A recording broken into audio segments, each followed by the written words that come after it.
14 अगस्त 1947 की वो सुनसान रात, जब रात के 12 बजे थे, अचानक से दरवाज़ा खुलता है और माउंटबेटन दरवाजे से बाहर आता। माउंटबेटन बड़े बड़े कदमों से नेहरू जी के पास जाते हैं। नेहरू जी माउंटबेटन को देखते हैं और पूछते हैं, क्या हुआ माउंटबेटन? बहुत बहुत मुबारक हो नेहरू जी, 2 बेटे हुए हैं। अच्छा, क्या नाम रखोगे इन दोनों का नेहरू जी? आज से एक का नाम पाकिस्तान और एक का नाम बांग्लादेश होगा।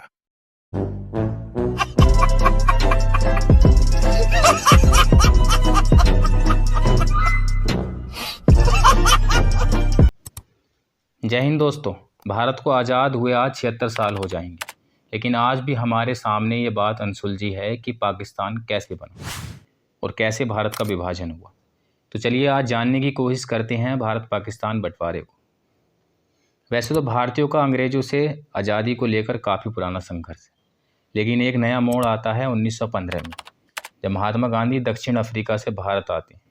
पहले तो ये 2 साल भारत का भ्रमण करते हैं, लेकिन बाद में अंग्रेज़ों के खिलाफ आंदोलन करना प्रारंभ कर देते हैं, क्योंकि भारत में पहले से ही कांग्रेस, जिसकी स्थापना 1885 में हुई थी, अंग्रेज़ों की मनमानी को कम करने के लिए कार्य कर रही थी।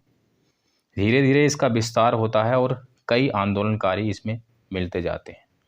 ये पार्टी अंग्रेज़ों के विरोध के कई आंदोलन करती है, लेकिन ये बात सत्य है कि प्रारंभ में आंदोलन अंग्रेज़ों की मनमानी को कम करने के लिए किए जाते थे, ना कि भारत की आज़ादी के लिए। इस बात का पता गांधी जी के आंदोलन से भी चलता है, जो 1917 का चंपारण सत्याग्रह और 1918 का खेड़ा सत्याग्रह था। इन आंदोलन का उद्देश्य अंग्रेज़ों द्वारा किसानों पर हो रहे अत्याचारों को कम करना था। जैसे जैसे समय बीता, लोगों में जागरूकता आने लगी और अब लोगों ने अंग्रेज़ों से अपनी आज़ादी को लेकर आंदोलन करना प्रारंभ कर दिया। गांधी जी भी 1929 में आकर पूर्ण स्वराज्य की मांग करने लगते हैं। 1942 तक भारत में भारत छोड़ो आंदोलन के नारे लगने लगते हैं। अंग्रेज़ों को भारत से जाने के लिए विवश किया जाता है। आखिरकार 1947 में अंग्रेज़ भारत छोड़कर चले गए, लेकिन अंग्रेज़ जाते जाते अपनी असली रंग दिखाकर गए।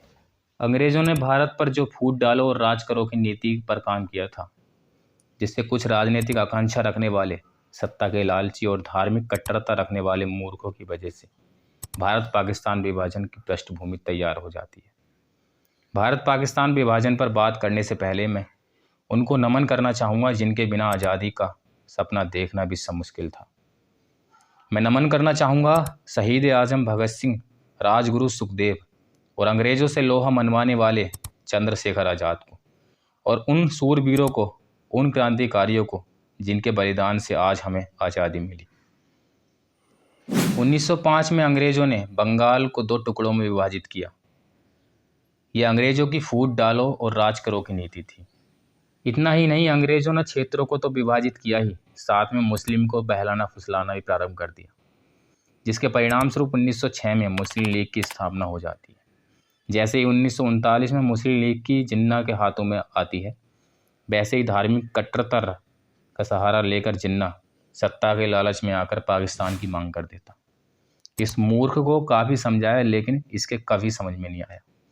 आखिरकार माउंटबेटन के द्वारा भारत पाकिस्तान विभाजन को स्वीकृत किया जाता है और मुस्लिम बहुल क्षेत्र, जो भारत के पश्चिम क्षेत्र में पड़ता है, पाकिस्तान बना दिया जाता है। जो सबसे बड़ी परेशानी थी वो भारत पाकिस्तान के विभाजन को लेकर थी। इस बात को हल्के में लेकर रैडक्लिफ ने भारत के नक्शे पर एक लाइन खींच दी, जिससे भारत पाकिस्तान का विभाजन हुआ। इस लाइन को हम आज रैडक्लिफ के नाम से जानते हैं, क्योंकि लोगों की भावनाओं को और आपसी संबंधों को केवल एक लाइन से नहीं बांटा जा सकता, इसलिए लगातार दंगे हुए। उम्मीद करता हूँ इतिहास से जुड़ी ये वीडियो आपको अच्छी लगी होगी। हमारे चैनल को सब्सक्राइब करें और बेल आइकन को दबा लें, ताकि ऐसी वीडियो देखने के लिए आप पर नोटिफिकेशन आती रहे। चलिए, धन्यवाद।